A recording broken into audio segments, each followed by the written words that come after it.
지난주 12사사 중에 마지막 사사 삼손에 대하여 말씀을 드렸습니다. 사사 삼손은 날 때부터 평생 나실인으로 태어나게 되었음과 그 부모 마노아와 그의 아내, 그 부모 중에 아버지보다는 그 어머니가 더 귀하게 쓰임을 받았다 말씀을 드렸습니다. 오늘 마노아와 그 아내 란 제목으로 말씀을 드림으로써 부모 모두가 지혜로우면 얼마나 좋겠는가. 근데 제가 봤을 때는 부모 모두가 지혜로운 경우는 거의 못 봤다. 목사 내외든 장로 내외든 다 싸그리 부부 중에 양자가 다 지혜롭다 하는 경우에는 글쎄요, 제가 본 바가 없는 것 같습니다. 오늘 말씀드리고자 하는 것은 이 같은 마노아와 그 아내에 대해서 삼손의 부모님에 대하여 혹은 그 부모인 남편과 아내에 대하여 말씀을 드리면서 부부 혹은 부모 모두가 지혜로우면 좋겠지만 적어도 한쪽은 지혜로워야 한다. 그래야 가정이 산다. 그 말씀을 드리고자 합니다. 먼저 드리고자 하는 말씀은 이 남편이라고 하는 아버지라고 하는 이 마노아는 영적으로 우둔한 인간이었습니다. 오늘 16절 하반절에 보면 마노아가 여호와의 사자인 줄 알지 못함을 인함이었더라. 이렇게 마노아라고 하는 이 남편은 자기 아내에게 나타난 여호와의 사자가 여호와의 사자인 줄 진즉에 애초에 몰랐다는 겁니다. 어떻게 알았느냐 하면은 하나님의 사람쯤으로. 하나님의 사람은 뭔가요? 오늘 목사 아니 무슨 선지자, 그냥 사람인데 하나님이 보낸 하나님의 일을 하는 사람쯤으로 생각한 거죠. 여호와의 사자는 뭐냐 하면 천사를 말해요. 완전히 그것은 다른 것이죠. 그의 아내는 여호와의 사자로 알고 있었습니다. 그러나 이 남편은 여호와의 사자인 줄 알지 못하였다 하다가 나중에 스토리가 진행되고 나서 21절 하반절에 마노아가 이에 그가 여호와의 사자인 줄 알고, 그래서 오늘 이 본문은 여호와의 사자인 줄 알지 못하였던 마노아가 어떤 과정에서 여호와의 사자인 줄 그제서야 뒤늦게 알게 되는가. 이렇게 우둔하였던 이 마노아라고 하는 인간이 나중에 총명해졌다, 지혜를 가졌다는 것이 아니라 이 우둔한 가운데 어떻게 여호와의 사자가 당신이 하나님의 사람이 아니라 여호와의 사자임을 증명해 나가시는가. 그러나 여호와의 사자임을 애초에 몰랐던 이가 여호와의 사자임을 뒤늦게 알았음에도 불구하고 마노아는 여전히 우둔함을 버리지 못하고 있다는 겁니다. 이거를 잠언에서는 미련한 자는 곡물과 함께 절고통이 넣고 공이로 찧을지라도 그의 미련이 벗어지지 아니하느니라. 그러니까 미련은 아무리 쇠절고 아닙니까? 쇠절구통에 넣고 쇠공이라 이렇게 두들겨도 이 미련의 껍질이 벗겨지지 않는 겁니다. 참 답답한 일입니다. 이게 안 되죠, 이게. 이런 경우들이 대한민국의 또 교회 안에 또 우리들에게 너무 그런 미련한 경우들이 많이 있습니다. 그래서 오늘 첫째로 드리고자 하는 말씀이 마노아는 미련하고 영적으로 우둔하였다는 것입니다. 하나님의 여호와의 사자죠. 하나님의 사자가 마노아 자기 아내에게 나타나서 우리 지난주를 돌아본 것처럼 아들을 낳으리라 예고하고, 그리고 나실인이 되리라 하는 말도 전해 듣고, 그리고 아들이 낳거든 이렇게 키워라 하는 것까지라도 다 지시한 것을 아내로부터 전해 들었다 말씀드렸습니다. 전해 들었는데도 반신반의하고, 또 좋게 말하면 더 확실시하기 위해서 자기에게도 여호와의 사자를 보내주소서가 아니라 여호와의 사자로 생각하지 않고 하나님의 사람으로 알았기 때문에 하나님의 사람을 다시 보내서 내게 임하게 해달라고. 그래서 아이에게 어떻게 해갈 것을 가르쳐 달라고 하는 그 내용을 보니 아내에게 이미 다 한 얘기를, 그걸 다시 한번 듣고 싶어서 하나님의 사람을 임하게 해달라고 하였음을 지난번에 말씀을 드렸습니다. 그래서 8절에 마노아가 여호와께 기도하여 가로되, 기도한 것은 좋은 것이라 말씀드렸지 않습니까? 주여 구하옵나니 주의 보내셨던 하나님의 사람을. 그래요.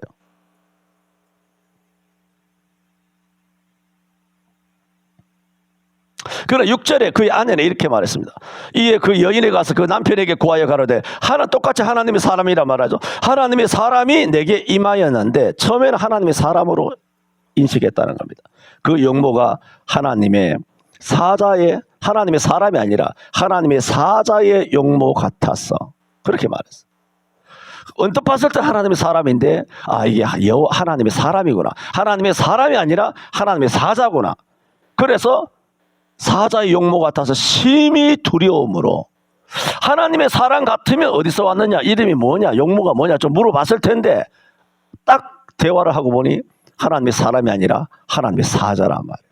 그래서 6절에 계속 읽어드린 것처럼 심히 두려움으로. 여러분, 하나님의 사람을 심히 두려워할 일은 없지 않습니까?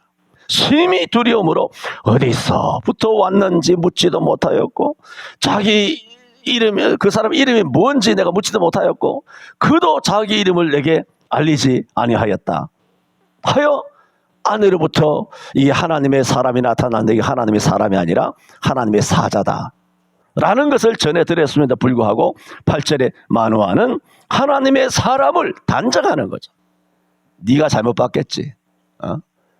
마누라가 네가 무슨 여자 주제에 무슨 영성이 있다고, 네가 뭘 안다고 하면서 하나님의 사람으로 단정하며 하나님의 사람을 우리에게 다시 임하게 하사 그 낳을 아이에게 어떻게 행할 것을 우리에게 가르치게 하소서라고 마노아가 어떻게 했습니까? 하나님 앞에 여호와께 기도하였다라고 말했지 않습니까? 그 기도를 들으시고 하나님께서는 9절에 보세요. 하나님이 마노아의 목소리를 들으시니라. 좋은 것이죠? 그러면 마노아가 기도했어요. 그전에는 마노아의 아내에게 여호와의 사자가 나타났고 그 얘기를 전해 들은 마노아가 내게 하나님의 사람을 임하게 해달라고 하나님께 기도했고 하나님의 그 기도를 들으시고, 그러면 하나님께서는 하나님의 사람이 되었던 하나님의 사자가 되었던 누구에게 보내주어야 마땅합니까? 마노아한테 보내줘야 마땅한 거 아닙니까? 그런데 밭에서 일하느라고 바쁜 마노아 아내한테 여호와의 사자가 다시 임합니다. 성경이 말하지 않습니까? 9절에 여인이 밭에 앉았을 때에 하나님의 사자가 다시 그에게 임하셨으나, 하나님께서 이 마노아의 그 기도의 내용을 잘 이해를 못하신 겁니까? 마누라에게 나타났기 때문에 내게 나타나게 해달라. 그래야 내가 뭔가 확실히 판단에 서겠다라고 하여 내게 나타나게 해달라고 했는데 웬걸? 하나님께서는 여호와의 사자를 또 마노아한테 안 보내고 기도한 마노아한테 안 보내고 그 아내에게 또 보낸 거예요. 그 아내는 봤는데 이 여자가 또 하나님의 사람을 먼저 볼 이유가 없지 않습니까? 그 대화는 다 끝났고 여호와의 사자가 와서 새로운 이야기 한 것도 아무것도 없고, 그러면 그 하나님의 사람을 만나고 싶어하는, 그래서 기도하였던 이 마노아에게 직접 나타나야 되는 거 아닙니까? 그러면 하나님의 사람이든 여호와의 사자든 간에 마노아가 어디 있는지 잘 몰라가지고 마노아에게 보내지 못한 것입니까? 아니면 구면이라서 마노아의 아내 얼굴은 익숙히 알기 때문에 마노아의 아내에게 나타난 거예요. 이게 말을 좀 빠르죠? 빠릅니까? 빨라요, 안 빨라요? 잠이 옵니까? 별로 판단할 능력도 없습니까? 졸음의 은사가 확 쏟아져가지고 딱이 졸기 좋은 그런 액센트가 억양 아닙니까? 계속 똑같이 따다다다다 나가니까 따다다다다.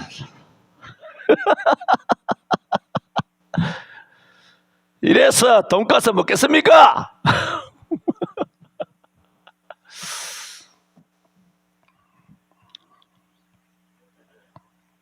하여튼 돈가스 내가 먹어본 것 중에 제일 맛있습니다. 그렇게 아십시오.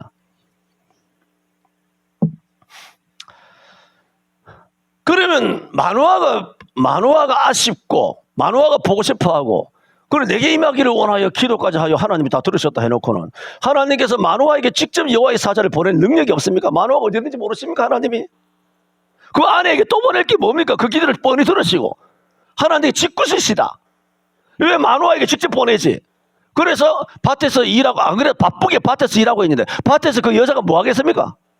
김을 매든가 씨를 뿌리든가 뭐 풀을 뽑든가 양당 중에 하나 하고 있을 거 아닙니까? 밭에 앉아 있을 때 그랬잖아요. 밭에 왜 앉아 있겠습니까? 여자가 에? 일하는 거 아닙니까? 바쁘지 않습니까? 밭일 바쁩니다. 밭일 고되고 힘들어요. 거기 앉아 있는 여자에게 하나님이 보내신 거예요. 참 짓궂으시다. 그때 남편이 뭐라고요? 함께 있지 아니한지라. 그럼 하나님께서 몰라서 이랬습니까? 막상 가보니까 남편이 없네. 남편이 없는 줄 뻔히 아시면서 여호와의 사자를 여기 떡하니 보낸 거 아닙니까? 그래서 여자가 급히 10절에 달려가서 이제 남편에게 고하면서 전일 내게 임하였던 사람이 또 내게 나타났나이다. 그래서 마노아가 일어나 누구를 따라가서 아내를 따라가서 지난주에 말씀드렸고 따라가서 그 사람에게 이르러 그에게 묻되 당신이 여인에게 말씀하신 사람이니까 계속 사람이라고 그렇게 인식하고 있습니다. 그리고 그렇게 뒤늦게 온 마노아에게 또 여호와의 사자가 뭐라고 말했습니까? 13절에 아내 여인에게 말한 것들을 다 삼가라. 삼가고 행하라고만 딱 말하고 다른 얘기는 없었습니다. 첫 번째 말씀드립니다.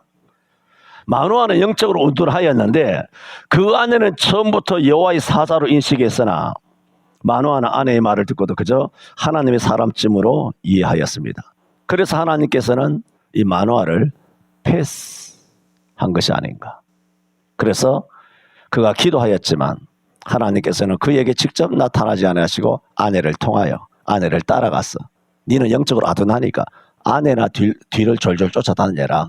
그렇게 해서 그를 패스했기 때문에 직접 마노아에게 나타나 주지 않으신 것이 아닌가. 또 마노아는 이렇게 하나님의 사자를 만났습니다. 그런데도 하나님의 사람으로 알고 염소 새끼를 준비하여 음식을 대접하고자 했습니다. 15절에 하반절에 염소 새끼 하나를 준비하게 하소서. 그러자 16절에 여호와의 사자는 자신을 사람쯤으로 생각하고 음식을 대접하고자 하는 마노아에게 거절합니다. 내가 너희 식물을 먹지 아니하리라. 너가 날 대접하려고 식물을 준비하나 너가 날 사람으로 생각하고 사람으로 대접하려고 양이나 잡고 뭐 떡이나 만들어 가지고 날 대접할 것이면 내가 안 먹는다. 왜? 사람이 아니기 때문에. 뭐 천사가 못 먹는다 그런 얘기가 아니라 그런 요량으로 내게 헌금한다면 그 헌금은 내가 애시당초 안 받으마. 그거 하지 말고 너가 정말 사람에게 하는 그런 대접하는 떡과 그 포도주나 양이나 염소를 잡지 말고 너가 정말 물질을 드리려거든 여호와께 소제와 번제를 드리라. 하나님께 영광을 돌리라. 이런 중심이 되어야 한다. 여러분 창세기 18장에 보면은 아브라함에게도 동일한 경우가 있었습니다. 소돔과 고모라를 멸망시키기 위하여 땅에 임하신 천사 셋이 아브라함이 있을 때 그 장막 앞에 나타납니다. 그 장막에 나타나셨을 때 둘은 누구냐면 진짜 천사 맞습니다. 근데 하나는 뭐냐? 하나가 아니라 한 분은 누구시냐면 구약의 창세기 18장에 임하신 예수 그리스도를 말하고 있습니다.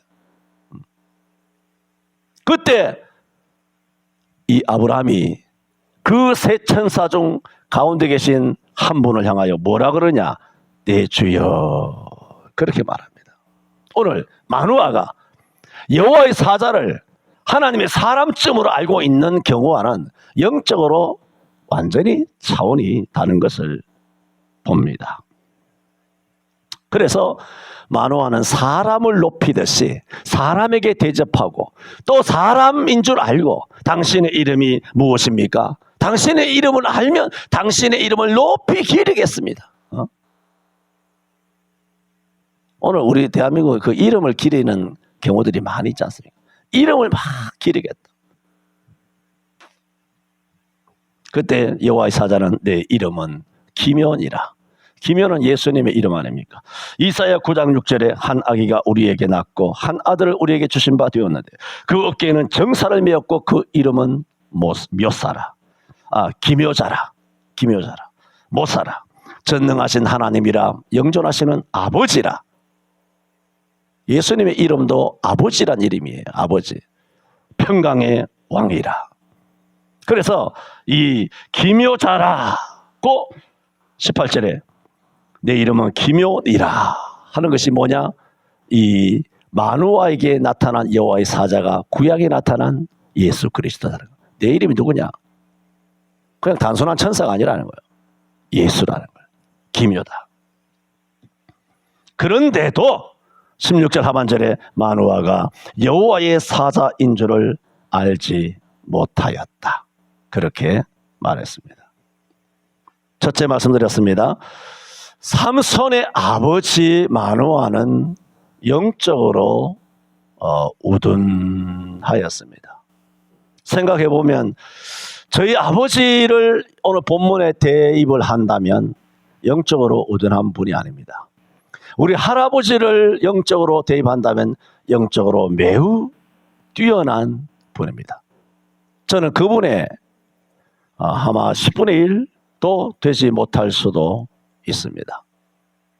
오늘 세대가 내려가면 내려갈수록 한국교회의 오늘 목사들, 장로들, 권사들 할 것 없이 싹 다 이전 세대보다 영적으로 많이 아둔합니다. 영적으로 미련합니다. 여러분 가정에 부부가 있다라면 우리 가정의 부부는 다 영적으로 아둔한 남편 없이 부부가 다 지혜롭게 되시기를 바랍니다. 두 번째 드리고 싶은 말씀은 마누아와 달리 마누아의 아내는 영적으로 깨어 있었습니다. 그리고 지각이 있는 여인이었습니다. 그래서 여호와의 사자 번제를 준비하려거든 마땅히 여호와께 드릴 것이니라 하자 마누아가 번제와 소제를 드리자 여호와의 사자는 이적을 행하여 단에서 불꽃이 하늘로 올라가게 하시고 그 불꽃 가운데를 쫓아서 불꽃 가운데 그대로 여호와의 사자가 하늘로 올라가 버립니다. 19절에 이에 마누아가 염소 새끼 하나와 소제물을 취하여 반석 위에서 여호와께 드리매 사자가 이적을 행한지라 마누아와 그 아내가 본즉 불꽃이 단에서부터 하늘로 올라가는 동시에 여호와의 사자가 단 불꽃 가운데로 쫓아 올라갈지라. 그때서야 어떻게 안다? 21절에 마누아가 이에 그가 여호와의 사자인 줄 알고 라고 합니다. 이렇게 여호와의 사자임을 인식했지 않습니까?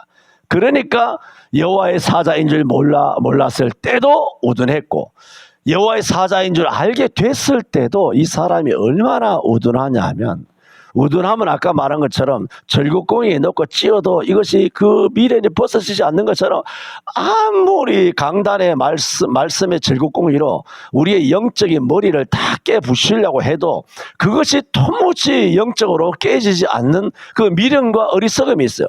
이제는 하나님의 사람으로 알았다가 여호와의 사자에 불꽃으로 타고 올라가니까 이거는 그냥 사람이 아니지 않습니까? 이게 기묘 되시는 예수신 줄은 몰라도 야 이것은 천사구나 여호와의 사자구나 직감했을 거 아닙니까? 그러면 이 정도까지 영적으로 좀 개선되고 깨우침과 자각이 일어났으면 그의 영적으로 깨우치고 목격한 이후에 그의 은행과 심사와 행동 거지는 조금 뭔가 좀 지혜롭게 달라져야 되지 않습니까? 그렇습니까? 안 그렇습니까? 야. 제가 수십 년 목회해봐도 알지만 그게 안 됩니다. 그게 안 돼요. 이런 상황에서 이 마누아가 이 상황을 어떻게 판단하는가 한번 보세요. 판단하기를 20절에 하반절에 마누아와 아내가 얼굴을 땅에 엎드리죠. 21절에 여호와의 사자인 줄 알죠. 그때 22절에 아내한테 뭐라고 말하는가 한번 보세요. 우리가 하나님을 보았으니 반드시 죽으리로다. 이것은 호렙산 자락에서 누구든지 하나님을 보면 죽죠. 그래서 하나님이 그 아래 경계를 쳐서 누구도 산 위에 올라오지 못하게 해라. 내가 너희를 너희를 쳐서 죽일까 하느라. 사람이 빛으로 가까이 가면 태양이 다 타서 죽는 것처럼 누구든지 여호와를 보고 살 자는 없어요. 이거는 원리가 맞아요. 원리가 맞지만 말하자면 이 만화는 이렇게 꽉 막혔다는 겁니다. 그게 무슨 의미인지를 모르는 거예요. 무슨 의미인지. 그러니까 자기가 하나 알고 있는, 교회 다니면서 뭐 하나 알고 있는 거, 그거 가지고 또 이 상황을 그대로 대입하여 판단하는 겁니다. 분명히 하나님의 사람, 여호와의 사자 맞죠?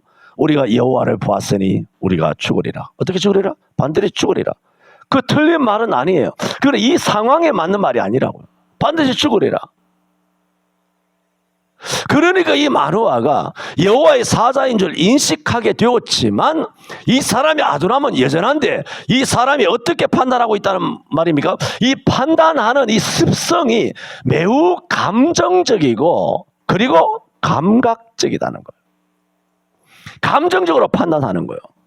감정적으로. 그래 감각적으로 세상적으로 판단한다 그 말이에요. 여호와를 보면 죽으니까. 그래서 훅 내뱉으면서 이 죽었구나. 매우 단편적으로, 매우 단세포적으로 전체적인 상황을 판단한단 말입니다. 하나님께서 저와 여러분에게 지혜를 주시기를 바랍니다. 고전 14장 32절에도 말한 것처럼 한번 더 합시다. 예언하는 자들의 영은 예언하는 자들에게 제재를 받느니라. 예언하는 자들의 영. 여러분이 기도할 때 영으로 기도해요. 또 말씀을 내가 전할 때 말씀으로 영으로 해요. 또 우리가 일상생활할 때 영으로 판단할 때도 있어요. 이게 전에도 말씀드렸던 것처럼 예언하는 자들의 영, 이 성령이거든요. 성령이 아니라 여러분의 영이에요. 여러분 예언하는 자들의 영, 그 성령과 함께하는 영일 수도 있고 성령과 함께하지 않는 자기 영일 수도 있어요. 예언하는 자들의 사람이라는 얘기니까 여러분이 영이에요. 여러분이 영이지만 그 성령으로 함께하는 그 성령으로 영성, 영음 또 영적인 진리를 이야기하는 것 같지만 성경은 그 영으로 예언하는 그 예언이 영어로 예언하는 너 자신에 대하여, 너 자신에 의해서 영향을 받는다는 거예요. 너 자신에 의해서. 내 자신의 죄성과 혹은 편견과 내 자신의 오해와 내 자신의 성급함과 내 자신의 감각적이고 감정적인 것 때문에 그것이 영향을 받아서 어떻게 나간다? 예언이 그렇게 변질되어서 나간다는 거죠. 그리고 오늘 목사님들이 설교하는 것은 다 변질돼서 나가는 거예요. 변질돼서. 거의 100에 99%, 99.99% 메시지가 다 변질돼서 나가는 거예요. 누가 변질하느냐? 이 예언하는, 설교하는 자, 당사자, 목사에 의해서 설교가 제재를 받는 거예요. 메시지가 제재를 받는 거예요. 여러분의 기도도 제재를 받는다고. 그게 뭔지 아세요? 그거 제재가 나로 인하여 나의 죄성으로 인하여 제재를 받지 않으면 않을수록 그게 뭐냐면 그 상태를 성령 충만이라고 그래요. 근데 보면 제재를 받거든요. 그 성령 충만이 아니라 그 정욕이 육신이 충만한 거죠. 육신이 충만한 거예요. 그래서 여호와의 사자인 줄 인식했으면 영적으로 많이 개선된 거 아닙니까? 마노아가. 그런데도 이 상황을 어떻게 판단하냐? 여호와를 보았으니 우리가 반드시 죽으리라. 자기에 의해서 여호와를 목격한 은혜가 제재를 받고 영향을 받아가지고 하는 얘기가 감각적이고 매우 감정적인 정신 상태로 이 말을 한 겁니다. 그러니까 여호와의 사자라는 걸 인식하였을 뿐이지, 말하자면 은혜 받았다고 말할 뿐이지, 은사를 받았다는 것 뿐이지, 기도했다라는 것 뿐이지, 실제로 그 사람의 은행 심사를 보면 딱 답이 나오죠. 뭐냐? 딱 말하는 거 보면, 그 말의 내용을 보면, 그들이 사용하는 어휘를 보면 딱 답이 나온다는 거예요. 왜? 당신이 아무리 기도하고 아무리 은혜 받았다고 하나님 만났고 뭐 금식하고 해도 당신의 말이 딱 나오는 거 보니 그 성령에 의한 말씀이 아니라 너 자신의 죄성을 가진 너 자신의 영향을 받아서 변질된 거네. 그래서 이 아버지 마노아가 소위 말해서 은혜 받은 거죠. 그렇지 않습니까? 여호와의 사자를 만났으니 은혜 받은 거 아닙니까? 받았는데 말하는 거 한번 들어봤어. 말하는 꼬라지를 한번 보라고요. 여호와를 만났으니까 반드시 죽으리라. 근데 그 아내는 어떻게 했습니까? 완전히 보는 상황이, 이 영적 상황을 판단하는 상황이 완전히 다릅니다. 23절에 그 아내가 이렇게 말합니다. 죽으리라 하니까 아내가 하는 말이, 여보, 그게 뭔 정신 나간 소리야. 여호와께서 당신 말대로 여호와를 봤다고 우리를 죽이겠다, 그렇게 한다면 왜 우리 손에서 번제와 소제를 받으셨을까? 아까 여호와의 사자가 당신을 대접하려고 하니까 대접하려고도 내게 대접하지 말고 여호와께만 번제와 소제를 드리라 해서 당신이 여호와께 번제와 소제를 드린 거 아니야. 당신이 여호와의 사람을 여호와의 사자로 인식한 이후에 그러면 당신을 죽이기로, 여호와의 사자를 받기 때문에 죽이기로 작정했으면 아까 애초에 왜 당신에게 여호와께 소제와 번제를 드리라고 했겠느냐는 거예요. 또 그렇다면 그 소제와 번제를 드리라 하지도 않았겠지만 드린 소제와 번제를 하나님께 받으셨겠느냐는 거예요. 아까 받았잖아요. 불꽃이 나왔잖아. 번제잖아. 불로 나왔으니까 번제를 하나님이 받으시는 제사잖아요. 번제만 하나님께서 완벽하게 그릇만 남도록 싹 받으시는 거예요. 번제만 100%. 그리고 여호와의 사자가 불꽃을 타고 올라갔잖아요. 그건 뭔 뜻입니까? 100% 여호와께서 번제와 소제를 받으셨잖아요. 번제와 소제를 드리라고도 하지 않았을 것이고, 그렇다면 드린들 하나님 받았겠냐고요. 받아놓고 번제를 드린 사람을 죽여? 날 봤다고? 그건 양아치 짓이잖아요. 그건 양아치 짓 아닙니까? 다 하나님이 시키라고 그래서 했고, 그래서 번제를 또 받으셔놓고 날 봤다고 죽여? 이거는 아니죠. 이 판단이 누구 판단입니까? 아내의 판단이에요. 이런 아내가 되시기를 바랍니다. 제발 이 목사 이 뚜껑 열리게 하지 마세요. 여러 번 말 들으면 내가 뚜껑이 열려요. 말 들으면. 그 다음에 보세요. 그리고 세 번째, 이 모든 일을 보이지 아니하셨으리이다. 그게 뭐냐면 처음에 누구한테 보였습니까? 자기한테 보였죠. 아내에게 다 보였죠.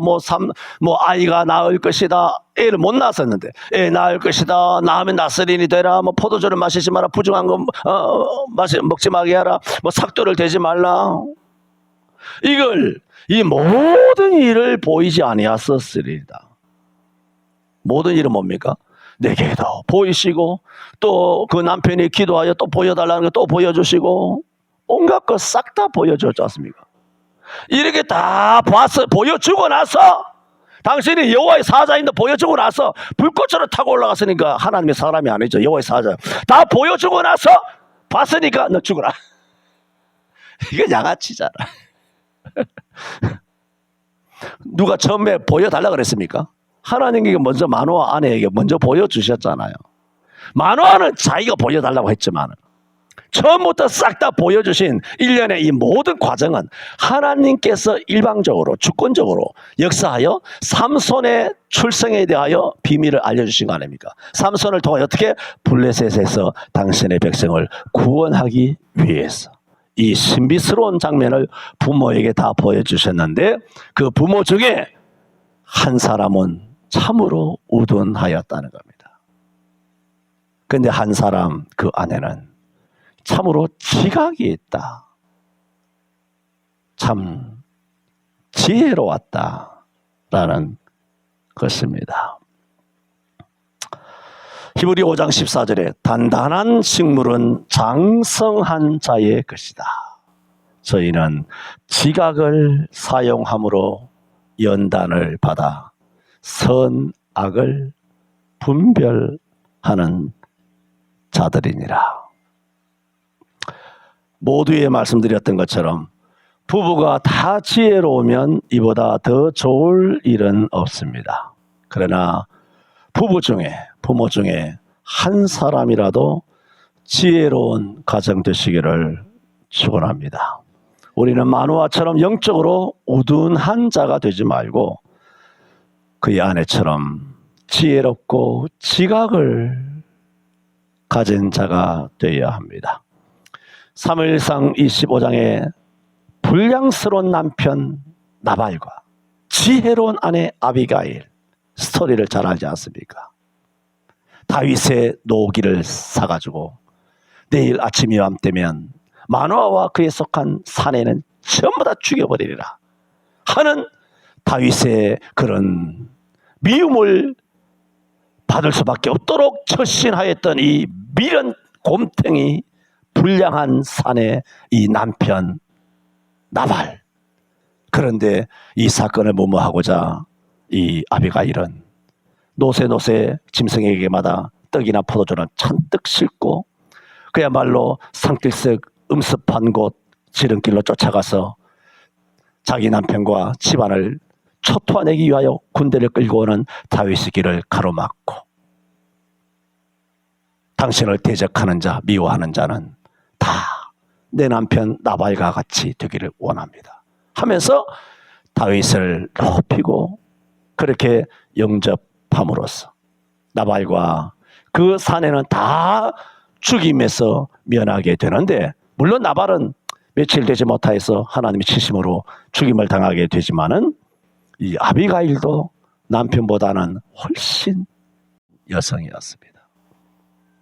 오늘 본문의 마노아의 아내나 사무엘상 25장의 나발의 아내 아비가일이나 성경에는 이처럼 지혜로운 여인들이 있습니다.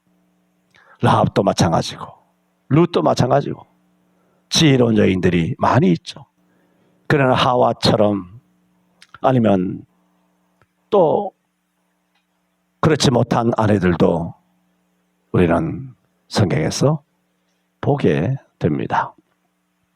저는 오늘 마노아와 아내란 제목으로 말씀을 드렸습니다. 기도합니다. 주님, 우리 교회를 복을 주옵소서. 남편과 아내, 어머니와 아버지 모두가 아비가일처럼 그리고 마노아의 아내처럼 지혜롭고 지각이 있는 성도들, 부모들 다 되게 하여 주옵소서. 예수님 이름으로 기도하옵나이다. 아멘.